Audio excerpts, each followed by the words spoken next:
क्या आपने सुना है उस रहस्यमयी मंदिर की कहानी जहां हर शिवरात्रि पर शिवलिंग चमत्कारिक रूप से बढ़ता है? औरैया का देवकली मंदिर, जहां पांडवों की भक्ति, एक राजकुमारी का समर्पण और 1857 की क्रांति की गूंज एक साथ बसती है। इस मंदिर का इतिहास आपको हैरान कर देगा और आपकी आस्था को जगा देगा। तो तैयार हो जाइए एक ऐसी कहानी के लिए जो आपके दिल और दिमाग को झकझोर देगी। चलिए इस चमत्कार को करीब से देखते हैं।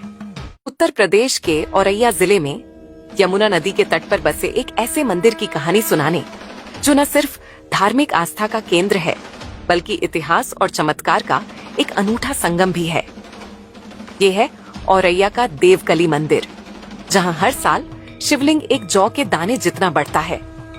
लेकिन रुकिए, ये कहानी सिर्फ चमत्कार की नहीं बल्कि पौराणिक कथाओं, राजा रानी के बलिदान और स्वतंत्रता संग्राम की वीरता से भरी है।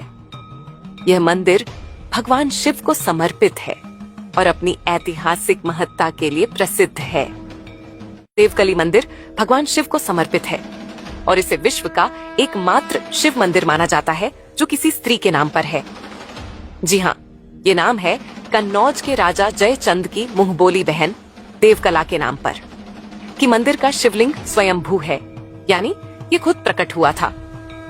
कुछ लोग कहते हैं कि इसका इतिहास द्वापर युग तक जाता है, जब पांडव अपने अज्ञातवास में यहाँ भगवान शिव की पूजा करते थे।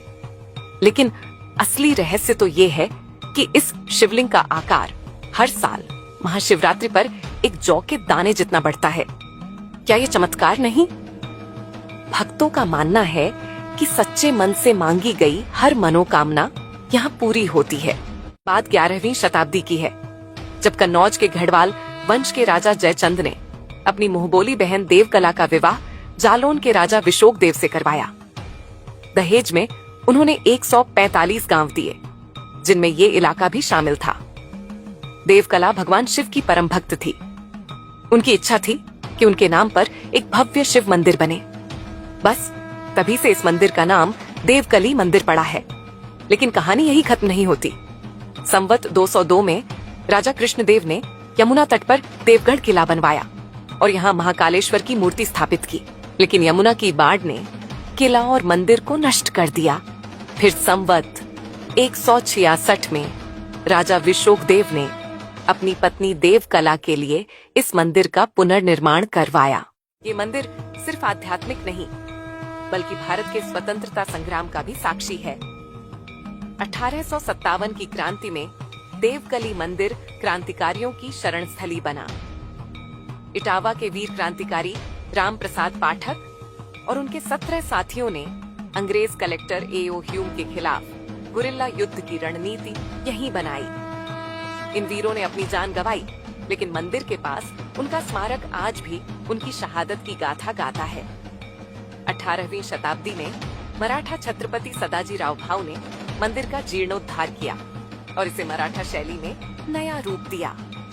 उस समय ये मंदिर सैन्य छावनी के रूप में भी इस्तेमाल हुआ। आज भी देवकली मंदिर औरैया की सांस्कृतिक और धार्मिक धरोहर का प्रतीक है। मंदिर का रख रखाव संवेदना ग्रुप न्यास और जिला प्रशासन कर रहा है। खानपुर चौराहे का नाम अब देवकली चौराहा और रास्ते का नाम देवकली मार्ग रखा गया है। सावन और शिवरात्रि पर औरैया पुलिस खास सुरक्षा व्यवस्था करती है। देवकली मंदिर सिर्फ एक पूजा स्थल नहीं बल्कि इतिहास, आस्था और चमत्कार का संगम है। ये वो जगह है जहां पांडवों की भक्ति, एक राजकुमारी का समर्पण और क्रांतिकारियों की वीरता एक साथ जीवंत होती है। यमुना का शांत तट, बीहड़ों का रहस्य और शिवलिंग का चमत्कार इसे हर भक्त के लिए खास बनाता है। कैसी लगी आपको देवकली मंदिर औरैया की ये अनोखी कहानी? क्या आप इस चमत्कारी स्थल को देखने जाना चाहेंगे? कमेंट में जरूर बताएं। और हाँ, अगर आपको ये कहानी पसंद आई तो लाइक, शेयर और सब्सक्राइब करना ना भूलें। घंटी दबाइए ताकि आपको ऐसी ही रोचक कहानियाँ मिलती रहे। नमस्ते और अगली बार फिर मिलते हैं एक नई कहानी के साथ। जय महादेव।